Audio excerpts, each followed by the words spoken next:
Legacy in Disguise. Kabanata 36. Gustong magsalita ni Adrian pero nang makita niyang galit na si Elise, napabuntong hininga na lamang siya, nagmura sa sarili, at tahimik na lumabas ng Greenway Hotel. Ang yabang ng boss ng maliit na kumpanyang yan, naglakas loob pa sa harap ko. Hindi ba siya takot mamatay? Galit na galit si Adrian habang naglalakad. Si Elise, nangangailangan pa rin. Hindi ba niya alam na ang asawa niya ang pinakamalakas? Gusto na sana niyang sabihin kay Elise ang totoo niyang pagkatao, para matigil na ang mga pag-aalala nito sa hinaharap, at para hindi na siya kinukutsa't inaapakan ng kung sino-sino lang. Pero sa huling sandali, kinagat niya ang dila niya. Kapag inamin niya ang lahat, nangangahulugan yun na tinatanggap na niya ang pagbabalik sa pamilya Laurent, kasama na ang pakikipagkita sa mga ninuno at pagbabalik sa angkan. At ayaw ni Adrian bumalik. Nang makarating sa harapan ng Greenway Hotel, tumangala siya, tapos ay dahan-daang kinuha ang kanyang cellphone at tinawagan ang tagapangalaga ng pamilya Laurent, si Victor Beaumont. Victor, pakihanap nga kung anong klaseng kumpanya ang Maison Avenir. Sino mga recent clients nila? Anong mga proyekto ang hawak nila ngayon? Mabilis ang tugon ni Victor, magalang pa rin ang tinig, Mr. Laurent, karamihan sa kliyente ng Maison Avenir ay maliliit na negosyong konektado sa ilalim ng pamilya Laurent. May ilang real estate rin silang nakuha mula sa Alter Group ngayong taon. Ah, ganun ba? Mapang-asim ang ngiti ni Adrian. Ibig sabihin, si Philip Menor. Hanggang ngayon ay umaasa pa rin sa tira-tira galing sa pamilya ko. Napatawa si Adrian. Victor, utos ni Adrian, turuan mo nga ng leksyon ang kumpanyang yan. Maliwanag po, Mr. Laurent. Ano pong klaseng leksyon ang gusto ninyo? Simple lang. Putulin mo lahat ng koneksyon ng pamilya Laurent sa Maison Avenir. Nakakairite na yung kumpanyang yan. Gusto niyo po bang ipa-evaporate ko na ang boss nila? Malamig ang boses ni Victor. Sabihin niyo lang, wala pang 5 minuto, wala na siya sa mundong ito. Napangiti si Adrian at umiling. Huwag agad. Kung tapos na, hindi na niya mararamdaman ang sakit. Mas masarap pagdahan-daang pinapahirapan. Gawin mo siyang bangkarote, yung hindi na siya makabangon habang buhay. Masusunod, young master. Bigyan niyo lang ako ng ilang minuto, luluhod sa inyo yung kumpanya. Sa mundo ni Victor Beaumont, ang pagbagsak ng isang maliit na kumpanya ay kasing dali lang ng pagyurak sa isang langgam. Matapos ang tawag, ibinulsa ni Adrian ang cellphone. Tumingin siya sa direksyon ni Elise, na sa mga sandaling iyon ay abalang-abala sa paghingi ng tawad kay Philip Menor. Mula sa malayo, kitang-kita ang mapagmataas na ngiti ni Philip habang parang binubulungan si Elise, malamang sinisiraan siya. Sa halip na lapitan, umupo na lang si Adrian sa gilid ng kalsada, tila isang ordinaryong tao lang. Walang pumapansin sa kanya, parang isa lang siyang hamak na tambay. Pero ang lalaking ito, kaya niyang ilugmok ang pinakakilalang negosyante ng nandyang sa isang iglap. Makalipas ang ilang minuto, lumabas na sina Elise at Philip Menor mula sa restaurant. Hawak-hawak ni Philip ang pisngi niyang namamaga pa rin, pero pinilit ngumiti. Tiningnan niya si Adrian na nakaupo pa rin at sinuklian ito ng matalim na tingin bago humarap kay Elise. Elise, dahil sa'yo, pagbibigyan ko muna ang asawa mong basura. Bukas ng gabi, yayain kitang mag-dinner. Doon natin pag-usapan ang tuloy-tuloy na kooperasyon. Sa panlabas, parang cool siya. Pero sa loob-loob niya, puno pa rin siya ng galit. Kung hindi lang dahil sa pag-apologize ni Elise, matagal na niyang pinadukot si Adrian. Pero hindi pa tapos si Philip. Ang plano niya, kunin muna si Elise bukas. Sa kanya wawasakin si Adrian. Ngunit lumapit si Adrian, nakangiti, at walang pakialam na nagsalita. Mahal ko, uwi na tayo. Sayang oras mo sa hampas lupang to na malapit nang magsara ang kumpanya. Ni hindi siya karapat-dapat bigyan ng kahit anong proyekto. Nagdilim ang mukha ni Philip. Hayop ka, sinong sinabing bankrupt na? Ako. Gusto mo bang patayin kita ngayon din? Tandaan mo, kaya kitang ipalibing baka hindi mo na makita ang araw bukas. Ngunit tumawa lang si Adrian, at sa isang iglap, sinampal niya si Philip matatag, walang takot. Wala na, wala ka na. Napakurap si Philip Menor, sabay takip sa kanyang mukha. Nang marealize ang nangyari, galit na galit itong sumigaw. Walang hiya ka. Sinampal mo ako. Ngumisi si Adrian Laurent, malamig ang titig. Eh ano ngayon kung nasample kita? Kung nasaktan ka, tiisin mo. Dapat lang. At bago pa makapalag si Philip, muling damapo ang palad ni Adrian sa pisngi niya, mas malakas, mas mariin. Namula at namaga ang mukha ni Philip. Bagamat may pagkainis din si Elise Russo kay Philip, hindi niya maiwasang mabahala sa ginawa ni Adrian. Kaya't agad siyang lumapit. Adrian, ano bang ginagawa mo? Hindi ka basta-basta pwedeng manakit ng tao. Hindi dahil iniisip niyang mali si Adrian, kundi dahil alam niyang delikado si Philip Menor. Isa itong malaking tao sa industriya. Hindi ito magpapahiya ng ganun lang, at siguradong maghihiganti. At tama nga siya. Lumiliyab sa galit si Philip Menor, at tuluyang lumabas ang tunay niyang ugali. Itinuro niya si Elise at buong yabang na sumigaw. Elise Russo, bayaran mo ang kasalanan ng asawa mo. Papatayin ko yan. Hindi ko hahayaang manatili pa yang lalaking yan sa Nanjang. Nagalit si Elise sa narinig. Wala kang hiya. Walang hiya. Malamig na ngisi ni Philip. Aba, huwag mong akalaing hindi ko alam ang totoo. Akala mo ba, Russo ka talaga? Kung gusto kong pabagsakin ang buong pamilya mo sa isang iglap, magagawa ko. Kaya kung ayaw mong madamay ang pamilya mo sa kagaguhan ng asawa mo, lumuhad ka at gumapang papunta sa kama ko. Baka sakaling mapatawad kita. Nanginig si Elise sa galit. Hayop ka, Philip Menor. Hayop. Oo, hayop nga ako. Malakas, may kapangyarihan, at wala akong pakialam. Sagot ni Philip, puno ng yabang. Tumayo si Adrian, malamig ang boses. Mr. Menor, tapos ka na. Natalo ka na. Kung talagang malakas ka, mas mabuting gamitin mo yan para iligtas ang sarili mo sa kapahamakan. Anong sinabi mo? Tulala si Philip. Hindi niya maunawaan ang sinasabi ni Adrian. Pero bago pa siya makasigaw ng muli, tumunog ang cellphone niya. Ayaw niya sanang sagutin, ngunit tila may kaba sa loob ng dibdib niya. Ang tunog ng tawag ay parang paalala ng kapahamakan. Puno ng inis siyang sinagot ito, at pasinghal na sabi, anong problema? Sir, masama po ang balita. Lahat ng shareholders na dapat sana'y makikipag-partner sa atin, bigla pong umatras. Lahat sila. Nanlaki ang mata ni Philip. Anong sabi mo? Tawagan mo ang opisina sa Jingcheng. Hindi lang po sila, sir, mabilis na dugtong ng nasa kabilang linya. Pati ang Alter Group na matagal ng partner ng kumpanya, bigla na ring nag-cancel ng lahat ng kontrata. Si Mr. Marchand, Mr. Chen, pati si Mr. Beaumont, lahat po sila umatras.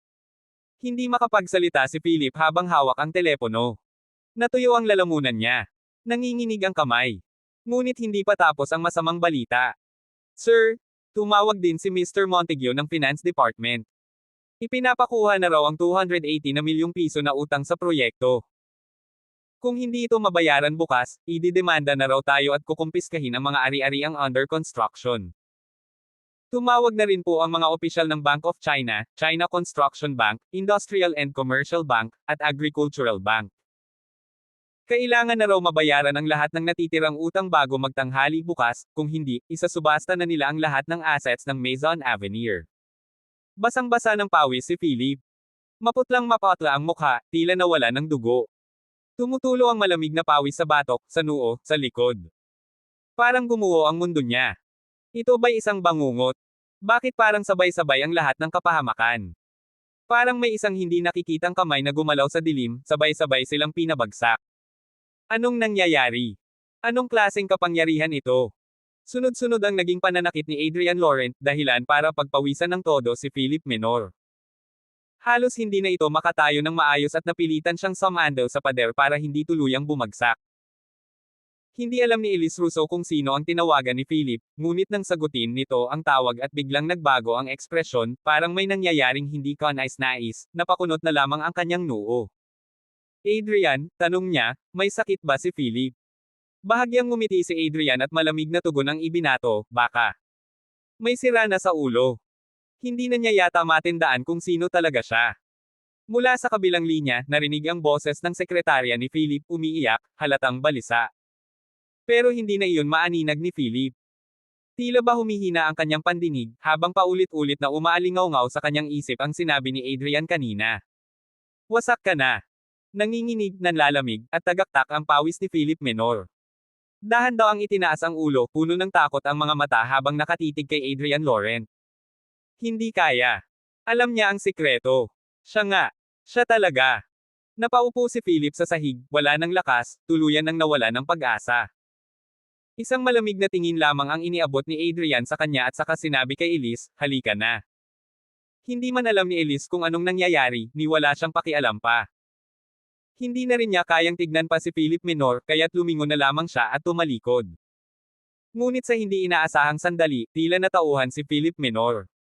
Bigla siyang napatingala at walang paabong tumayo, at walang awang sumugod sa likuran ni Adrian. Sa mismong oras na sasakay na si Adrian sa kotse, ramagasa si Philip, namumula ang mga mata, mabigat ang paghinga, puno ng galit at desperasyon ang titig. Napaatras si Elise sa gulat, lumapit sa tabi ni Adrian, habang pinapanood ang tila wala na sa sariling si Philip. Ikaw to, hindi ba? Ikaw ang may gawa ng lahat ng to. Puno ng takot ang tinig ni Philip habang ang boses niya ay halos masamid na. Tahimik na tiningnan ni Adrian si Philip at walang emosyon ang sagot, lumayas ka. Simple, diretso, parang tumatawag lang sa isang aso. Nagtinginan ng mga tao sa paligid, hindi makapaniwala sa nasaksihan. Diyos ko! Hindi ba't ito si Philip Menor, ang sikat at makapangyarihang developer sa buong Nanjang? At tong binatang parang karaniwang tambay lang, naglalakas loob na murahin siya sa harap ng maraming tao. Pero ang mas nakakabigla, biglang napahagulhol si Philip Menor. Pumaluhod sa harapan ni Adrian Laurent. Lumuluha, nanginginig, walang pakialam sa kahihiyan. Mr. Laurent, nagkamali ako. Bigyan niyo po ako ng pagkakataon para mabuhay. Tahimik ang buong paligid. Lahat ay natulala. Si Philip Menor, ang haligi ng konstruksyon sa buong Nanjang, nakaluhod sa isang binatang ni hindi kilala ng karamihan. Maging si Elise Rousseau, napako sa kinatatayuan. Hindi inakala na aabot sa ganito ang sitwasyon. Mr. Laurent, ako po ang dapat sisihin. Hindi ko dapat pinag-interesen si Elise Rousseau. Maling-mali ako. Nagsisisi po ako, hindi ko na po uulitin. Pakiusap, bigyan niyo po ako ng daan para mabuhay, huwag niyo po akong tuluyang durugan. Habang sinasabi ito ni Philip, binabagsakan niya ng malalakas na sampal ang sarili. Paulit-ulit. Mariin. Hanggang sa dumyugo ang gilid ng kanyang labi. Tahimik pa rin si Adrian. Walang emosyon sa mukha habang pinapanood itong nagpakumbaba. At sa malamig na tinig, sinabi niya, Mr. Menor, hindi ko alam ang pinagsasasabi mo. Kung tuluyang mabangkarote ang Maison Avenir, hindi lang ako mawawala ng lahat. Malulubog pa ako sa utang, daan-daang milyon. Hindi ko mababayaran kahit ilang buhay pa ang itaya ko. Lupay-pay sa lupa si Philip, nagmamakaawa, walang kaporma-porma, tila nawala na ang dignidad bilang isang matagumpay na tao. Napakabilis ng mga pangyayari. Lahat ay tila sinadya ng tadhana. Pero ang mas nakakakilabot, noong sinabi ni Adrian na wasak na siya, sumunod agad ang sunod-sunod na trahedya. Maison Avenir. Tuluyan ng mawawasak bukas. Parang isang masamang biro ang lahat ng ito. Coincidence daw. Pero sa mundong ito, may ganun ba talagang klaseng coincidence? May kutob si Philip Menor. Malakas ang kutob niya, ang lahat ng ito, may kinalaman kay Adrian Laurent. Kaya kahit nakapagtataka, isinantibi niya ang pride at lumuhad sa gitna ng kalsada, sa harap ng madla. Hindi alam ni Elise Rousseau kung ano ang laman ng tawag sa telepono kanina. Kaya't di niya napigil ang magtanong, litong-lito ang ekspresyon. Philip Menor, di ba maayos ang takbo ng kumpanya mo? At saka, ano bang kinalaman ni Adrian Laurent sa sinasabi mong pagkalugi? Nakatiklop sa lupa ang tuhod ni Philip, nanginginig ang boses, punong-puno ng takot at panghihinayang. Ate Elise, nasaktan kita ngayong araw, at inaamin kong mali ako. Kanina lang, tumawag ang kumpanya, kinansela na raw lahat ng kontrata, umatras ang mga investors, at pinapatawag na ako ng bangko para maningil ng utang. Wala na akong mapupuntahan, wala na akong paraan para mabuhay. Napatigil si Elise. Huwag mong sabihin na si Adrian ang dahilan niyan. Philip, hindi ganon kalawak ang kapangyarihan niya. Ngunit si Adrian Laurent ay nanatiling kalmado. Sa malamig na boses ay sinabi, Philip Menor, sa mundong ito, lahat ng bagay ay may dahilan at epekto. Hindi mo ako kailangang tanungin. Mag-isip ka. Ano ba ang mga nagawa mong kasalanan? Pagkasabi nito, inakay niya si Elise papasok sa kotse. Tahimik silang umalis, habang si Philip ay naiwan, nakaluhod pa rin sa gilid ng daan, tila tuluyang nawalan ng pag-asa. Dumarami ang mga taong nagkukumpulan sa paligid. Lahat sila ay napapahintot nagbubulungan. Ngunit wala nang pakialam si Philip. Simula bukas, mula sa matagumpay na negosyante, magiging basagulerong palaboy na lang siya. Hindi, mas masahol pa sa isang pulubing gutom. Wala siyang pera, at kailangan niyang magbayad ng daan-daang milyong pisong liquidated damages. Tumatawag pa rin ang telepono. Sa kabilang linya, desperado ang tinig ng kanyang assistant. Mr. Menor. May tawag mula sa kumpanya ng pautang, sinabing tataas pa ang interest ng 10%. Bukas daw ang deadline. Pag di kayo nagbayad, puputulin daw nila ang kanang kamay ninyo. Sir. Tumawag din ang may-ari ng opisina. Tumataas ang rente ng 20 beses. Kung di ka pumayag, pinaalis ka na raw bukas. Sir. Bumagsak ang telepono mula sa nanginginig na kamay ni Philip. Tulala siya. Walang imak. Walang direksyon. At bigla na lamang siyang sumigaw, punong-puno ng puot at pagkabaliw. Diyos ko! Sinong demonyo ba ang na-offend ko? Bagsak ang kamao sa semento. Bagbog ang lupa. Dugo ang damaykit sa kanyang noo. Paulit-ulit siyang sumalpok ng ulo sa semento, hanggang sa lumabas ang dugo. Hindi kinaya ni Philip ang bigat ng lahat. Nag-collapse siya. Nangisay. Bumula ang bibig. Tumirik ang mga mata. Nawalan ng malay. Habang ang kotse ni na Adrian at Elise ay tahimik na lumalayo, walang bahid ng emosyon ang mukha ni Adrian. Napansin ni Elise ang katahimikan at muling naalala ang kinahinatnan ni Philip. Adrian, anong ginawa mo sa kanya? Bakit siya takot na takot sa'yo? Walang pag-aalinlangang sagot ni Adrian, wala akong ginawa. Nandun lang ako sa labas, naghihintay sa'yo. Siguro, may nasagasaan siyang ibang tao. At ngayon, nagbabayad siya ng kasalanan. Tahimik si Elise. Sa isipan niya, unti-unti niyang tinanggap na baka nga hindi si Adrian ang may gawa ng lahat. Baka si Philip ang tunay na gumawa ng kapahamakan niya. Napabuntong hininga siya, pero ramdam ang galit sa tono.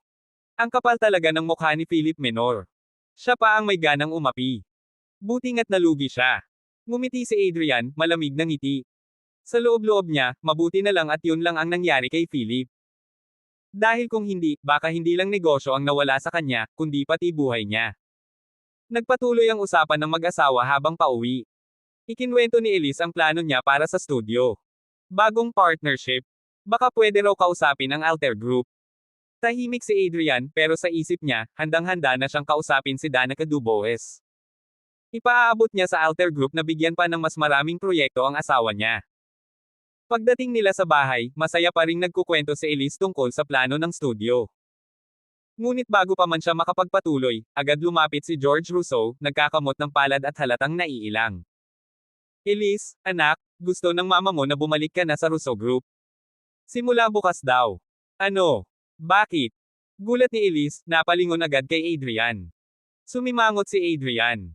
Akala ko ba putol na ang ugnayan natin sa pamilya mo? Napakamot sa batok si George, halos hindi makatingin sa kanila. Ewan ko ba sa mama mo? Parang may kung anong mahika na bumalot sa kanya. Bigla niyang gustong ilaan ang lahat ng atensyon niya sa Rousseau Group. Hindi pa man siya tapos, galit nang tumayo si Elise at sumigaw. Mama! Grabe ka! Nilate nila si Papa. Gusto din nilang kuhanin ang bahay ni Adrian. Tapos ngayon gusto niyong bumalik ako sa kanila. Hindi ako babalik. Sa mga sandaling iyon, galit na galit ang si Carmela Rousseau habang sinasagot si Elise Rousseau. Bakit ba ganyan ka makapagsalita? Dugo ka rin ng pamilyang Rousseau. At saka, humingi na ng tawad ang lola mo sa akin, aminado siyang nadala lang ng emosyon. Si Hugo Rousseau raw ang nag-udyok ng gulo kaya siya nagalit ng husto. Pero ngayon, mabigat na ang parusang tinanggap ni Hugo mula sa kanya. Ano pa ba ang kulang, Elise? Napakuyom ang kamao ni Elise habang mariing sinabi. Humingi man siya ng tawad, alam kong hindi yun taos puso. Kilalang kilala ko ang lola ko. Humingi lang siya ng tawad para mahikayat akong bumalik at ayusin ang nasirang kasunduan kay Alter. Gagamitin lang niya ako, tulad ng dati. Nagmadaling sumagot si Carmela, may bahid ng pagmamakaawa sa tinig. Anak, huwag mo nang isipin na masama ang loob ng lola mo. Pamilya tayo. May ganyan bang pamilya na may galit na hindi kayang lampasan sa magdamag lang? Ngunit malamig at matigas ang sagot ni Elise. Hindi na kami pamilya. Hindi na ako babalik sa Rousseau Group para magtrabaho. Tapos na ako sa kanila. Napailing si Carmela at sinagot ito ng may pagkadismaya. Ano ba naman yang sinasabi mo? Matanda na ang lola mo, at handa na siyang ibaba ang pride niya para lang magpakumbaba sa'yo. Ano pa bang gusto mong gawin niya? At parang patunay ng sinseridad ng matanda, idinagdag pa ni Carmela. Bilang tanda ng pagpapakumbaba, binigyan niya ako ng gintong kwintas at 2 pulseres na jade. Dito na napuno si Elise at napailing ng mariin. Mama, sa totoo lang. Dahil lang sa alahas kaya mo siya pinapanigan. Kaunting kislap lang ng ginto, nawala na lahat ng galit mo. Nakakahiya. Hindi na hinintay ni Elise ang sagot ng ina. Galit siyang tumalikod at dumiretso sa kwarto. Agad namang sumunod si Adrian Laurent. Galit na galit si Carmela sa sala at nagbitaw ng sumbong. Hay nako! Tignan mo ang anak mong babae. Ngunit sa kanyang pagkabigla, tumalikod lang si George Rousseau na parang walang narinig. Sa loob ng kwarto, nanginginig pa sa inis si Elise habang nagsusumbong kay Adrian. Hindi ko inakalang ganon kababaw ang pamilya namin. Pinalitan ng kaunting alahas ang dignidad ng nanay ko. Nakalimutan na niya agad kung paanong nilapastangan tayo ng pamilya nila noon. Bagaman hindi masaya si Adrian, pinilit niyang kumalma at iwasang sir-on ang kanyang biyenan. Siguro kasi nung nakipagputol tayo ng ugnayan sa Rousseau family, hindi talaga niya nakita ang buong pangyayari. Kaya baka hindi niya naranasan ang panlilinlang nila tulad natin. Ngunit matigas si Elise. Paano kung pilitin niya akong bumalik? Paano kung gamitin nila si mama para impluwensyahan ako? Hinawakan siya ni Adrian sa kamay at buong lamang na sinabi. Ang mahalaga ay kung anong gusto mo. Kung ayaw mong bumalik, hindi kita pipilitin. Nasa likod mo ako. Tumanggaw si Elise at mariing sinabi. Gusto ko pa ring ituloy ang plano kong magtayo ng sariling negosyo. Wala nang mas hihigit pa sa kalayaang ako mismo ang may kontrol. Ngumiti si Adrian at nagsabing. Suportado kita riyan. At alam kong magtatagumpay ka. May talento ka, Elise, at hindi lang yan, may puso ka rin para dito. Habang nag-uusap sila, tahimik na nag-isip si Adrian. Kailangan ko na sigurong kontakin sina Henry Chin ng pamilya Chin, si Lucas Durand ng Grand Bayview Hotel, si Dante mula sa angkan ng Crescent, si Juliet Montroy mula sa pamilya Montroy, at si Lionel Dupont. Kailangan kong paalalahanan sila, alagaan at suportahan nila ang negosyo ni Elise kapag nagsimula na siya. Sa gitna ng kanyang pag-iisip, bigla siyang nakatanggap ng tawag mula kay Juliet Montroy. May respeto ang tono ng babae sa kabilang linya. Mr. Laurent, ako po ito, si Juliet Montroy. Abala po ba kayo ngayon? Kalma ang sagot ni Adrian. Hindi naman. Sabihin niyo lang, Miss Montroy.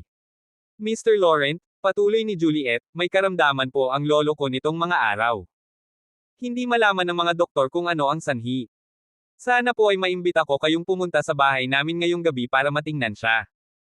Idinagdag pa ni Juliet. Huwag po kayong mag-alala, handa kaming magbigay ng sapat na konsultasyon fee para sa serbisyo ninyo. Napaisip si Adrian. Ang pamilya Montroy ay isa sa mga pinakamaimpluwensyang angkan sa Nanjang. Sa plano ni Elise na magnegosyo, malaking tulong kung makuha nila ang suporta ng pamilya nito. Kaya agad siyang pumayag. Sige, pupunta ako ngayong gabi. Salamat po. Ako na po ang susando sa inyo mamaya, masayang tugon ni Juliet. Hindi na kailangan, kaya ko na to, magaan na sagot ni Adrian. Pagkababa ng tawag, lumapit siya kay Elise at sinabing. May tumawag na kaibigan, kailangan kong lumabas ngayong gabi. Hindi ako makakasabay sa hapunan. Tumanggo lang si Elise at walang gaanong tanong. Okay lang. Basta huwag puro feng shui ang pinagkakaabalahan mo. Baka mapagkamalan ka na namang manghuhula. Napangiti si Adrian at sagot niya'y may kumpiyansa. Don't worry. Alam ko ang ginagawa ko. Gabing-gabi na nang dumating si Juliet Montroy sa komunidad para sunduin si Adrian Laurent. Pagkababa niya ng sasakyan, maayos siyang naglakad papalapit at magalang na nagsalita, Mr. Laurent, pasensya na kung nakaabala ako sa inyo ngayong gabi. Ngumiti si Adrian ng banayad. Miss Montroy, wala pong abala. Hindi niyo na kailangang maging formal.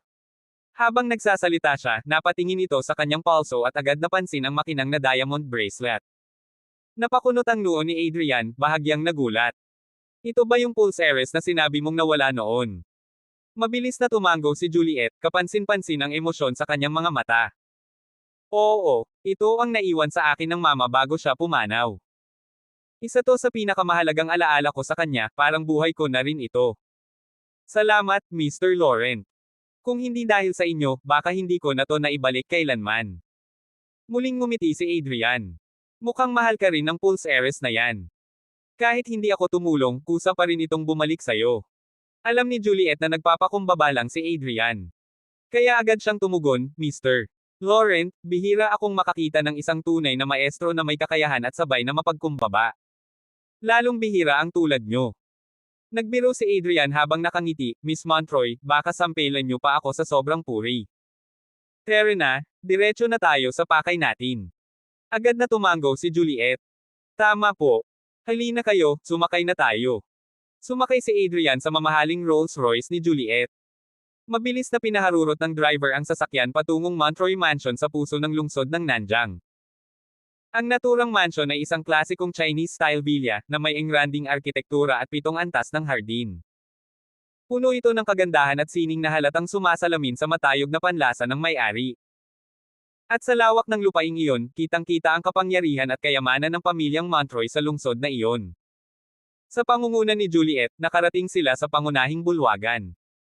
Pagpasok pa lang nila sa malaking pinto, nasalubong agad nila ang isang binatang nakaitim na suit, kasama ang isang matandang lalaki at isang magandang dalaga. Agad lumapit ang binata, tumitig kay Adrian na para bang sinusukat ito. Sis, siya na ba? Malamig na tanong ng binata, punong-puno ng pagdududa sa tinig. Tumango si Juliet. Oo. Siya si Mr. Laurent. Saglit siyang napatingin sa binata at nagpakilala, Mr. Laurent, siya ang pinsan ko, si Hector Montroy. Tumango si Adrian at mahinahong bumati, ikinagagalak kung makilala ka. Mr. Laurent daw.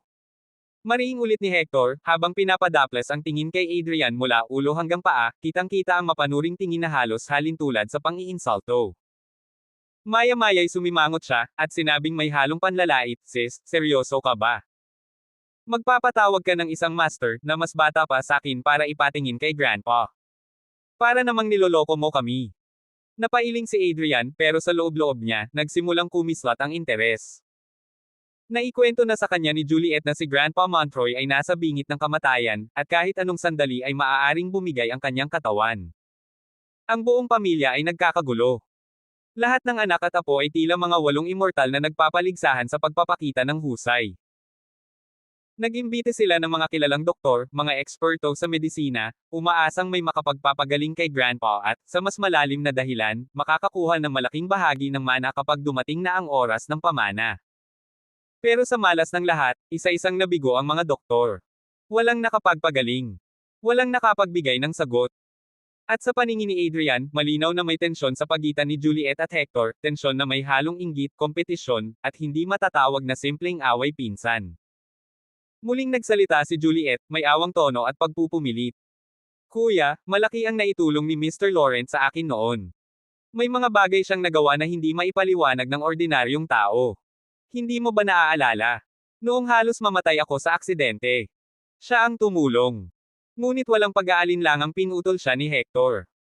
Sis, para kay Grandpa, ang kailangan natin ay isang tunay na doktor, hindi kung sinong master-masteran, ng Feng Shui na nagpapanggap na may kapangyarihan. Tigilan mo nga ako. Sa mga oras na iyon, ramdam ni Adrian Laurent ang bahagyang pagkainis. Ang pagpunta niya roon ay bilang pagbibigay galang kay Juliet Montroy. Kung tutuusin, bilang tagapagmana ng pamilyang Laurent, wala siyang kailangang patunayan sa pamilya Montroy. Sino ba sila para humiling ng kanyang presensya? Ngunit kahit si Juliet ay halatang naiirite na rin. Kuya, sambit niya, may kirot sa boses, pwede mong hindi paniwalaan ang ilang bagay, pero sana naman matutunan mong igalang. Napasinghap si Hector at malamig na sinabi, paggalang. Iginagalang ko lang ang mga tunay na dalubhasa. Pero ang mga manloloko, hindi karapat-dapat sa respeto ni Hector Montroy. Pagkasabi niyon, itinutok niya ang daliri sa matandang lalaki sa tabi nila at buong yabang na ipinakilala, ito si G. Tiansheng at ang kanyang apo, ang pinakatanyag na manggagamot sa buong lungsod ng Nanjang. Napatingala si Adrian Laurent, at di maiwasang mamangha. Ang maglolo ay may kakaibang dating. Kitang-kita sa kanilang pananamit pa lang na sila'y iba sa karamihan. Ang matanday mahigit sa 60 anyos na, nakasuot ng telang kulay berde na gawa sa kawayan, may itim na salamin, mahabang puting balbas, at mga matang kumikislap ng talino't karanasan. Ang babae naman, mga 18 o 19 anyos, ay nakasuot ng simpleng cheongsam na pang-estudyante, maikli ang buhok at may bangs, may mapuputing ngipin at malalalim na mata, tila isang klasikong karakter mula sa sinaunang nobela. Ngunit ang higit na nakaagaw ng pansin ni Adrian ay ang kagandahan nito, katumbas ng taguring, unang ganda, ng Nanjang na si Elise Rousseau. Ngunit mas matalim ang titig ng dalaga, may bahid ng pagkamataas at malamig ang dating. Nang mapansin ni Ji Tiancheng ang mga mata ni Adrian na nakatingin sa kanila, marahan siyang tumango. Ngunit ang dalaga, ni hindi lumingon, tila walang interes. Lumapit si Hector kay Juliet at marahas na sinabi, "Sis, ang taong dinala mo ay mukhang wala pa sa 25. Baka nga ni hindi niya kabisado ang yin-yang o 5 elemento. Pero tinatawag mo siyang master. Anong iisipin ng mga tao sa pamilya Montroy? Isang kahihiyan. Hindi ito medisina kundi pamahiin." Lantad ang patotsyada, tahasang pinapalabas na huwad si Adrian Laurent. Napakunot ang noo ni Adrian. Paano siya naging manloloko? Muling yumuko si Hector sa matanda. Master J. Tiancheng, pasensya na po. Ang pinsan ko'y ignorante at padalos-dalos. Huwag na po ninyong pansinin. Tahimik na ngumiti si J. Tiancheng. Ang kabataan ay hindi sukatan ng karunungan. At sa palagay ko, hindi dapat maliitin ang binatang ito, Mr. Montroy. Ngunit napailing lang si Hector. Hindi ninyo kasi kilala ang pinsan ko. Palagi siyang nabibiktima ng mga manloloko kapag may sakit. Madali siyang mapaniwala. Sumimangot si Juliet, halatang nabubugnot. Kuya, ano ba talaga ang ibig mong sabihin? Hindi ba totoo? Naalala mo ba yung sinasabi mong master, mula Hong Kong? Niloko ka lang niya, pero parang wala kang natutunan. Napatikom ang bibig ni Juliet. Wala siyang maipagtatanggol. Ang karanasang iyon, kay Master Ching Wai, ay talagang isang kahihiyan. Kung wala si Adrian Laurent noon, baka siya ang nadali. Pero hindi alam ni Hector ang mga kakayahan ni Adrian. Kaya kampante siya sa mga pinagsasasabi niya. At heto pa, hinarap na naman ni Hector si Adrian Laurent, buwelta na may pangmamaliit. Hoy, binata! Hindi ko alam kung anong pakyut ang ginawa mo kaya nahulog ang loob ni Juliet sa'yo, pero sinasabi ko sa'yo ngayon pa lang, huwag mong lokohin ang pamilya Montroy. Si Master J. Tiancheng ay galing sa 3 henerasyon ng mahuhusay na manggagamot sa korte. Ikaw, isa kang batang hamak lang. Lumayas ka na habang may dignidad ka pa. Namutla si Juliet sa hiya at galit. Gusto niyang igiit ang totoo, pero paano niya ipapaliwanag na ang binatang ito, na parang walang muwang sa paningin ng iba, ay isang henyo. Gayunpaman, nanatiling kalmado si Adrian Laurent. Sa halip na mainas, ngumiti lang siya at nagsalita. Haha. Ayos lang. Isang hamak na tulad ko. Nandito lang upang manood at matuto. Hindi ko hahadlangan ang isang tunay na Xinglin Sage Han sa kanyang adhikain, ang magpagaling at magligtas ng buhay. Maghanda kayong lahat. Sa sandaling iyon, isang matandang lalaki ang lumabas mula sa loob ng bahay at sumigaw, Juliet, Hector, nag-aagaw buhay na ang lolo niyo. Agad na umaban si J. Tiancheng. Nasaan si Don Montroy? Dalhin niyo kami agad sa kanya. Sa likod ng bahay, sumunod kayo, sagot ni Hector habang mabilis na ginabayan ang kanyang apo papunta sa likuran. Hindi na nagatubili si Juliet Montroy. Hinailan niya si Adrian Laurent at sabay silang sumunod. Pagdating nila sa isang silid sa likurang bahagi ng mansyon, bumungad sa kanila ang isang silid na pan ng anti-gong Karangyan, kumikinang ang dilaw na kahoy na rosa sa paligid ng malaking kama kung saan nakahiga si Don Montroy, namumutla at walang bahid ng ekspresyon sa mukha. Kulay papel ang balat, at baka sa pagkakakunot ng kanyang kilay ang matinding kirot na tinitiis. Napabuntong hininga si J. Tiancheng. Delikado na ang lagay ni Don Montroy. Kailangan na niyang magamot agad. Pakiusap, hayaan niyong magsimula ang apo ko. Master Tiancheng, gawin niyo na ang nararapat, sagot ni Hector, halatang balisa. Tumango si J. Tiancheng pero hindi siya ang lumapit. Sa halip, nanatili siyang nakatayo sa gilid ng kama at inutusan ng kanyang apo na siya ang kumilos. May inihandang mga pilak na karayom sa tabi ng kama. Tahimik na kinuha ito ng dalagang apo at maingat na isinaksak ang mga karayom sa katawan ng matanda. Mabilis ang kanyang galaw, eksakto, kalkulado, at palido. Hindi basta't bastang akupunturista ang dalaga. Sa murang edad ay nalampasan na niya ang mga veterano sa larangan ng tradisyonal na medisina. Hindi na rin nakapagtataka kung bakit kahit ang buong pamilyang Montroy ay buong tiwalang ipinagkatiwala ang buhay ng pinakamatandang kasapi sa kanyang kamay.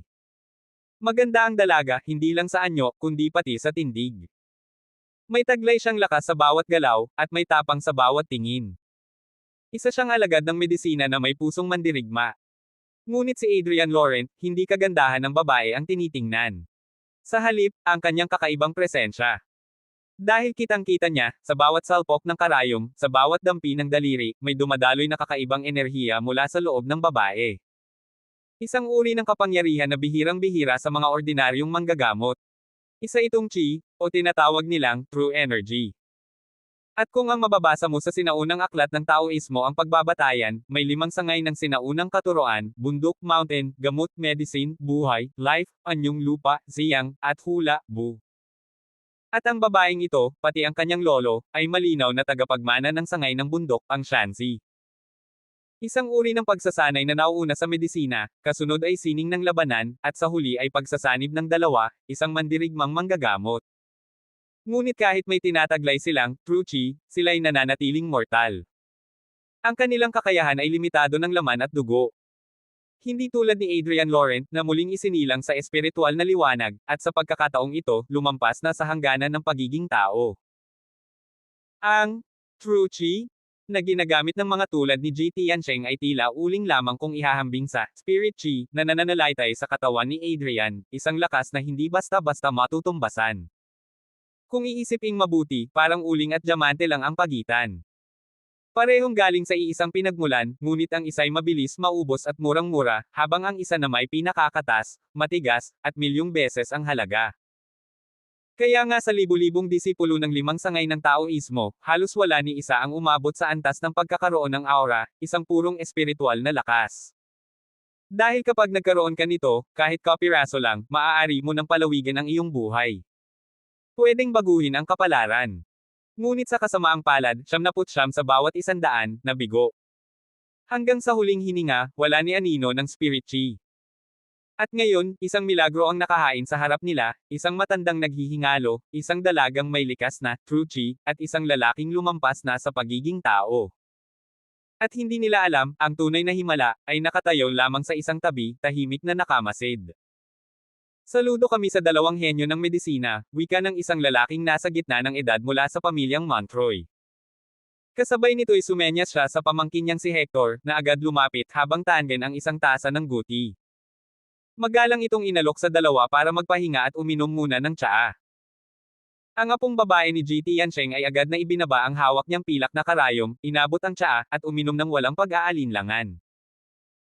Bagaman nasa unang bahagi pa lamang sila ng akupunktura, mga ikatlong bahagi pa lang ang tapos, namumula na ang mukha ni Don Montroy, at unti-unti na ring naging pantay ang kanyang paghinga. Ang buong pamilya ay hindi maitago ang tuwa at paggalang sa pangyayari. Maging ang apo ay tila nasiyahan sa naging resulta. Pagkatapos inumin ng tsaa, sinulyapan niya ng may pagmamalaki si Adrian Laurent na para bang sinasabi, kita mo. Ganyan ako kagaling. Pero si Adrian Laurent ay nanatiling walang imak at walang ekspresyon sa mukha.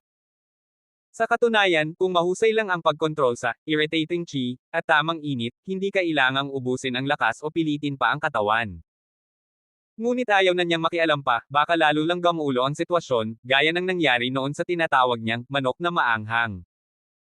Tahimik na lumapit si Adrian Laurent sa kama ni matandang Song, at nang masilayan ang kalagayan nito, bahagyang kumunat ang kanyang noo. Totoo, bahagyang gumanda ang kalagayan ng matanda pagkatapos ng akupunktura ng apo ni Ji Tiancheng, pero panlabas lang ito. Sa loob-loob niya, ramdam niyang hindi pa tapos ang laban.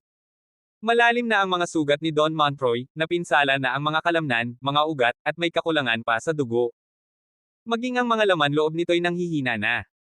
Ang ginawang paggamot ng apo ay pansamantalang lunas lamang, panlabas na anyo ng paggaling, ngunit hindi ang ugat ng karamdaman. Namumula man ang mukha ngayon ng matanda, ang totoo'y sinisikil lamang nito ang kakulangan. Sa loob ng 2 o 3 araw, babagsak ulit ang katawan nito, at sa oras na iyon, baka hindi na siya makaligtas. Ang totoo, ang tinatawag nilang henyong manggagamot, ay tila nagbigay lamang ng palugit sa kamatayan. Sa sandaling iyon, tumindig si Adrian Laurent. Lumapit sa mesa, dinampot ang isang pilak na karayom, at malamig na wika. May itinatagong sakit pa ang katawan ni Don Montroy. Ako na ang bahala. Ako ang magtutuloy ng karayom. Nagulat ang lalaking nasa gitna ng edad mula sa pamilyang Montroy. Muntik na niyang pigilan si Adrian, pero nang masilayan ang liksi at kumpiyansa nito sa kamay, napaatras siya at hindi nakaimik. Samantala, si Hector ay biglang napakunot noo at sumigaw. Hoy! Anong ginagawa mo? Malamig ang tugon ni Adrian Laurent, may matandang karamdaman sa katawan ng inyong lolo.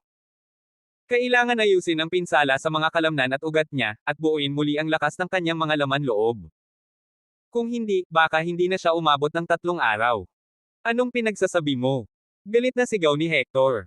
Isinusumpa mong mamamatay ang lolo ko. Papatayin kita. Biglang hamarang si Juliet Montroy sa harapan niya at sumigaw. Kuya! Hayaan mo si Mr. Laurent. Huwag mo siyang istorbohin. Paki mo. Balik ni Hector, nagliliyab sa galit. Ikaw ba ang magbibigay ng buhay sa lolo natin?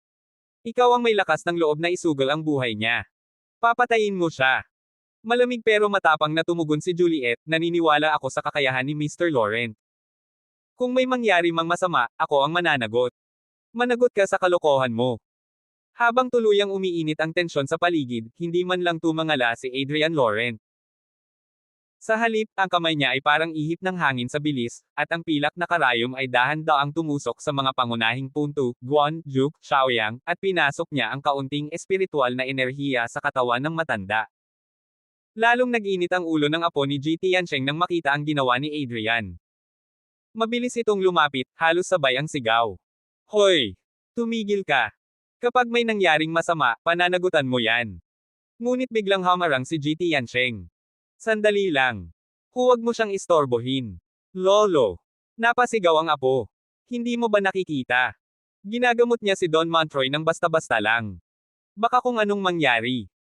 Matalim ang tingin ni Ji Tiancheng, pero kalmado ang tinig. Zai, tingnan mong maigi ang pamamaraan niya sa pag-iniksyon. Napilitang huminto ang apo at obserbahan si Adrian Laurent. Ang buong silid ay nabalot ng tensyon. At sa gitna ng katahimikan, tanging tibok ng puso ng matanda.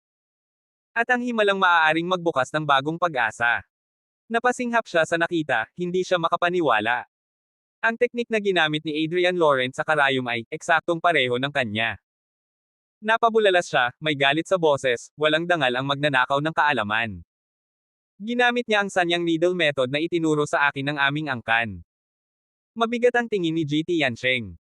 Tahimik itong nagsalita matapos ang ilang sandali. Tingnan mong mabuti. Pansinin mo ang bawat galaw niya. Napalunok si Zai habang may sensinang pinanood si Adrian. Ilang segundo pa lang ang lumilipis ay napatde siya. Ano tong ginagawa niya? Kilala niya ang teknik, oo, Sanyang Needle method nga. Pero may kakaiba. Mas marami itong puntos na tinamaan, mas komplikado, mas malalim. Para bang mas mataas ang antas nito kaysa sa lahat ng alam niya. Ito ba? Ito ba ang mas mataas na anyo ng Sanyang Needle method? Nanlaki ang kanyang mga mata. Lolo, paanong alam niya ito? Tumango si Ji Tiancheng, may paghanga sa titig habang tinatitigan si Adrian. Hindi ko inaasahan pero ang batang ito, bihasa sa parehong medisina at martial arts. Kita mo. Matatag ang kanyang hininga, steady ang kamay sa pagpasok ng karayom, at dahan-dahan ang pagpasa ng enerhiya. Tanging ang may higit sa 50 taon ng pagsasanay lamang ang may ganyang kalmadong inner breath. Sa edad niyang yan, nalampasan niya na ako. Hindi makapaniwala si Zai.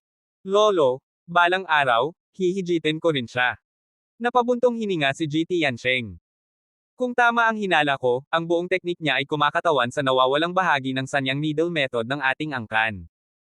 Akala ko hindi ko na ito masisilayan sa buong buhay ko. Isang biyaya ng langit ang masaksihan ito ngayon. Tumingin siya kay Zai, malamig ang tinig. At kahit pa mag-ensayo ako ng panibagong 50 taon, baka hindi ko pa rin siya mahijitan. Napairap si Zai.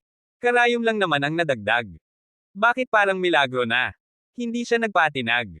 Itinaas ang noo at naghamon, tingnan natin kung sinong mas magaling. Ang gamot ng pamilya natin ang pinakamahusay sa buong Nanjiang. Hindi ako papayag na masapawan lang kami. Napailing na lang si Ji Tiancheng. Hanggat di ka sumasampal sa pader, di ka matututo.